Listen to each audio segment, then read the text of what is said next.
Hello listeners, welcome back to hello slow story world. మనము ఇప్పటి వరకు మన స్టోరీస్లో నా రాక్షసుడు స్టోరీ వచ్చేసి 35 ఎపిసోడ్స్ని కంప్లీట్ చేసుకున్నామండి. ఇప్పుడు మనం రాయబోయే స్టోరీ ఎపిసోడ్ 36. అలాగే మన యూట్యూబ్ కుటుంబ సభ్యులు వచ్చేసి ఈరోజు వరకు 6008 మంది. దాంతోపాటు ఈ స్టోరీ రాసేటప్పుడు టైం వచ్చేసి 9:55 అయిందండి.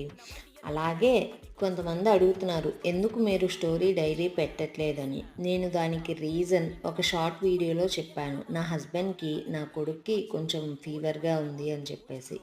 అందువల్ల నేను వీడియోస్ పెట్టలేదు 2 డేస్. ఇక్కడ నుంచి డైలీ పెట్టడానికి కంపల్సరీ ట్రై చేస్తానండి. ఈ మంత్ ఎంత వచ్చిందో కూడా అక్కడ రాసేసాను చూడండి. ఈరోజు నా స్నాక్స్ పార్ట్నర్ వచ్చేసి పపాయ. మా హస్బెండ్ కోసం కోసిన ముక్కలు అలాగే కొన్ని ఉన్నాయండి. వాటిని ఇప్పుడు నేను తింటున్నా. మరి ఉంటాను. బాయ్.